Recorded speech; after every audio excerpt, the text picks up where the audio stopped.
Hey everybody, it's Amy Graham, the Badass Valkyrie, and this is the Finding 52 focus for the week of October 11th. This is week 41 in 2021, and the focus for this week is planning way far ahead. As most of you guys know, if you've been following me at any point during this past couple of months, we've had to put my mom into assisted living because she is in the early stages of dementia and was not able to live alone after her husband passed away on August 31st. It has been a lesson in patience, in compassion, and a lot of learning about myself, as well as learning how to deal with things that I wasn't prepared to deal with.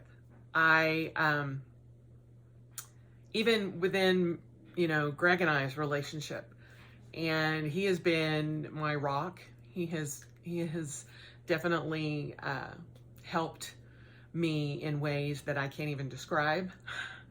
But one of the things that has come to light is that in 2022, we need to, he and I, take care of all of our end of life planning. And when, because he and I both have had gastric bypass, and mine was done 15 years ago. And I haven't updated anything since then. And having to go through all of these things with my mom, because when her husband passed away, it was totally unexpected. She went to bed on the night of the 30th, woke up, he was on the couch, passed away. And,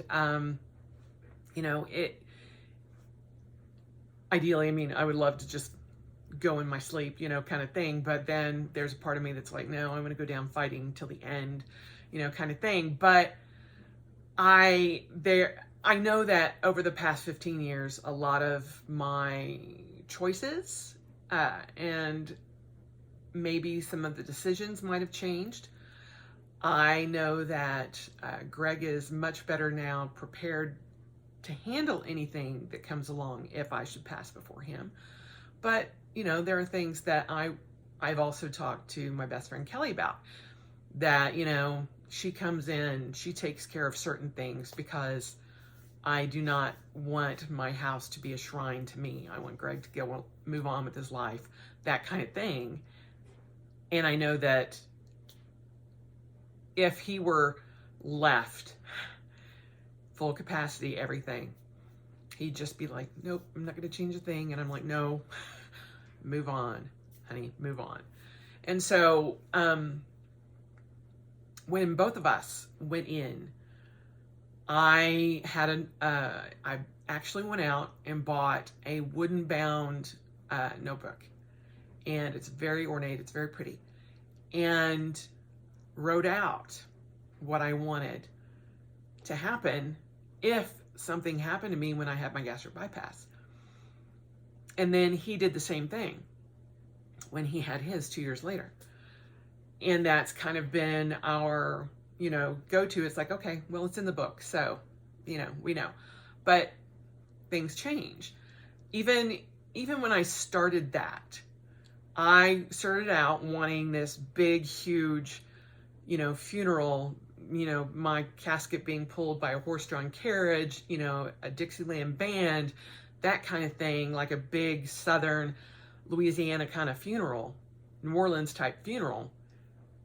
And by the time I got through writing it all out, I wanted to be cremated. And it was like, I wrote everything out. Like, you should do this with this, you should do that with that. These are some friends that I think that you would get along with, so you could possibly look into, partnering up with them. I'm just like, I'm going to put it all down. And it just kind of came pouring out of me because I'd never journaled about it. And it was like, I think it's like 8 or 9 pages long, handwritten. And I go into that because I understand that a lot of end of life planning can be daunting, can be something you don't want to think about, could be mentally frustrating. You know, a lot of different things can go through your mind when you're dealing with this. But getting it on paper is the first step. Writing it all out, and then letting whoever you think, if you were to pass away tomorrow, who do you think would be stepping in to take care of everything? And what would they want to know? You know, anything from here's what you do with my armor to here's who I think would take my cats, kind of thing. You know, it's just, it makes sense. And it's not something that is prevalent here in the United States that we think about. And truth be told, it is the ultimate self-care. If you have particular wishes that you want carried out, write them down so that whomever comes in, if you were in a wreck or, you know, passed away suddenly, wouldn't have to guess. And your wishes are taken care of. And, you know, when, right after my mom's husband passed away, I was like, I have no idea what everybody, I mean, I knew what Greg wanted, but like my older brother, my two younger brothers, I'm like, I have no idea what you guys want. What do you want? Just in case something happens. And, you know, we all went through all of these different things, and it's like, oh, okay. You know, and it was just like, it was very interesting that all of us were very similar in what we wanted. And, you know, one of the other things is, and it's a huge decision, but one, do you want to be resuscitated if something happens? And two, are you an organ donor or not? It's very interesting, the different things that happen to you when you're dealing with all this, and you're just like, okay, just putting that away. It's too far in the future. I don't want to deal with it. But do you really want to put that on somebody else on top of them dealing with you being gone? It's just, like I said, ultimate self-care. You get to put your wishes down, and even if it's not like, you know, authorized or notarized or whatever, you can get it notarized very inexpensively. And then it will hold up in court. It should. You don't have to necessarily go through, you know, a lawyer and all of those kind of things just to get what your wishes are out there and known. Now, if you're like a multimillionaire and all those things, yeah. I want, you know, so-and-so to have $50 million. I want this person to have, you know, $25 million. I want this person to have nothing and they can never get any money from me ever at all. You know, that kind of thing. Then yeah, you're going to have to delve into paying some money out. But, you know, if it's simply, I want so-and-so to have my armor, and if possible, I would love for my cats to go here. And it can be as simple as that. You know, it can be as simple as, do not bury me in pink. Do not bury me in this color. It looks awful on me. These are the glasses that I want. This is, you know, if you don't want to be cremated. When I got to that point, I was like, oh, that is what I kind of want. I went online and picked off some of the urns that I really liked. And there were ones that were castles. And I was just like, I love this. This is the one that I would pick. If I could pick, this is the one I would pick. Greg's like, you have made it so easy. And I'm like, that was the goal. You know, the I don't know what I want kind of thing well, then you're leaving it up to somebody else. But then that person has to fight with themselves going, well, this is what I would pick, but would this be what Amy would pick? I don't know. And I don't want anybody to have to struggle with that. You know, it's easy. And having gone through that exercise with my mom and realizing, you know, at 79, she had not really made a decision about what she wanted. She didn't even know if there were plots where she had wanted to be buried. You know, there was a whole thing about family plots, but she didn't think there was one left. And I'm just like, why did you not do this yourself years ago and figure it out so that we know? You know, it was both frustrating and eye-opening to me. And I know that most of us have come from the planner community that are here. Get a planner, get a notebook. Just start writing it down and talk about what you want. Even if you don't come to a final decision of, you know, like where you want to be buried or how you want to be buried or if you want to be buried, whatever. At least have something in there so that it kind of guides whomever is taking care of your last wishes. And if you're in a coma or whatever, do you want to be kept on life support? All of those kind of things that shouldn't be left up to chance or shouldn't be left up to somebody else to make that decision. You know, if you never want to be hooked up to machines, then make that known. And I know that it's a hard thing. I'm like, I don't want to do all these decisions. But I certainly don't want to make those decisions for somebody else. Unless it is absolutely necessary.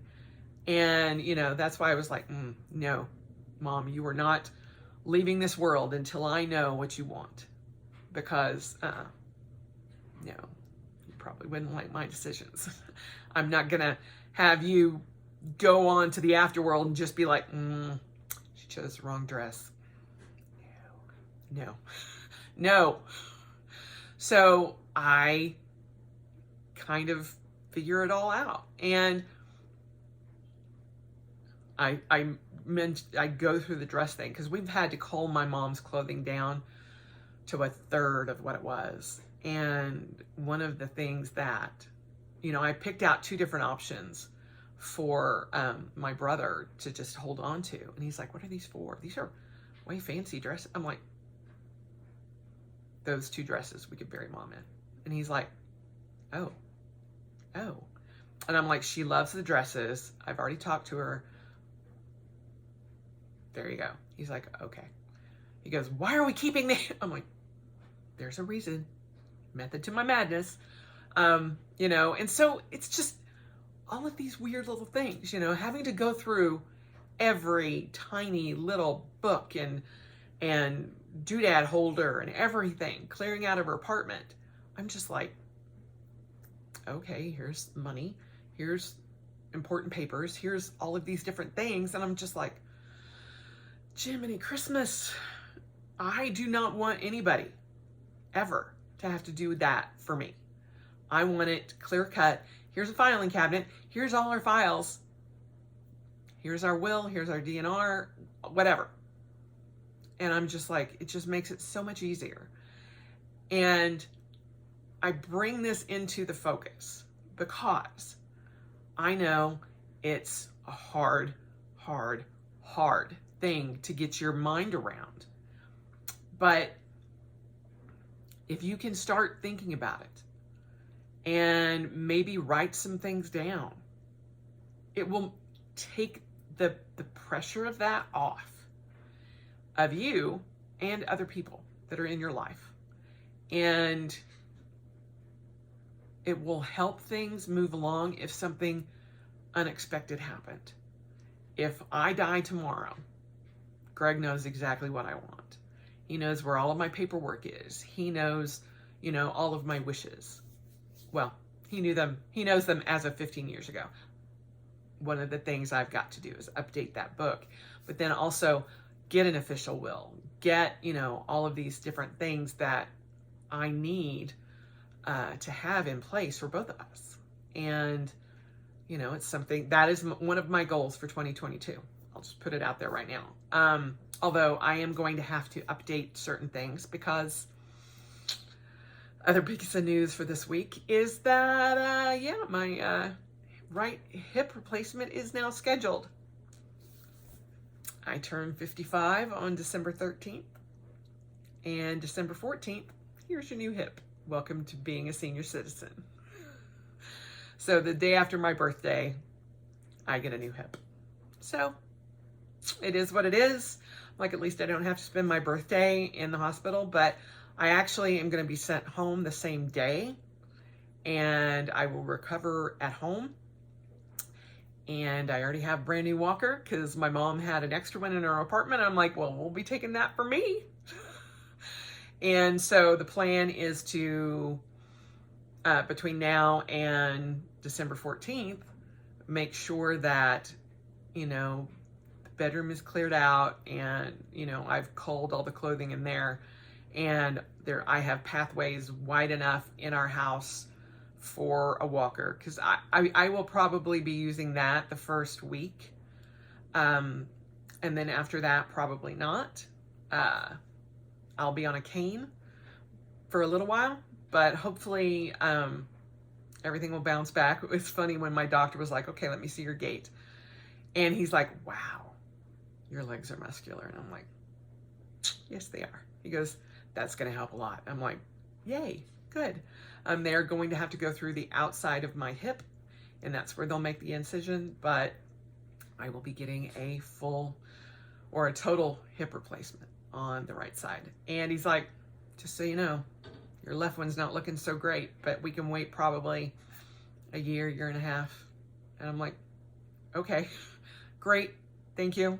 I will wait that time frame as long as we can. Although I said, this is the first step to my robot body. And he's like, yeah, you'll kind of be bionic. And I'm like, yay, bionic badass. That's the whole theme for this, is like, okay, we're just gonna go through this and get it taken care of. But I have to update things, because going into that, there is a 1 to 2% chance that something could happen to me. And, I want to make sure that that's updated for Greg.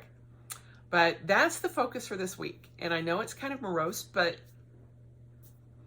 it's something that I've been dealing with for the past 2 months. And it's easier on everyone if you can just get some thoughts down. Find a notebook, go out and get something pretty, whatever. Or use the notebook that you have. But make sure whomever is in your life, they know what that is, and they know where to find it. And it's as simple as that. And it will help take the stress off of so many things. Just, getting certain things down. And then your mind is like, okay, took care of that. And, you don't have to worry about it. And you don't have to worry about other people having to take care of it. So there are tons of free resources online. You can print out certain things and then just go, to your bank and have it notarized for like $5. And then just keep it in a safe place, safe deposit box, wherever. And then everybody knows. Or the people that you love know. If there are things that you want to keep to yourself, okay, just make sure somebody knows about it. And they can come in if something happened and take care of it. So anyway, speaking of coming in and taking care of it, the top thing on my husband's list is delete my browser history. And I'm like, who's going to care? Really? He goes, oh, I guess it's really true. I'm like, I can look at your browser history anytime I want. He goes, I know. He goes, yeah. And I'm like, okay, well, I'll do it, but I don't think anybody's gonna really care. But if that's something that's important to you, I'll do it. So anyway, planning for the future, just get the wheels going, and, you know, just kind of think about it and see where your mind goes. I actually, you know, felt a great sigh of relief when I got it down and out of my head. And it was very interesting to me that it started one place and 10 pages later ended somewhere I had not even thought about. But because I was going through that whole journaling process and going this and this and this, and I'm like, wait a minute, you know, I actually think I want to be cremated. That I would not have gotten to that point had I not done that entire exercise.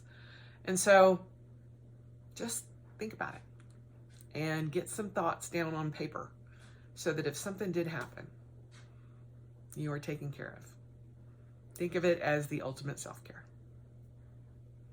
There you go. That's the focus for this week. And again, I know it's kind of an odd self-care focus, but I think it's needed and something that has been in the forefront of my mind for the past few months and will be in 2022, because that is one of the big goals for me, is to get that taken care of first prior to even getting a financial advisor.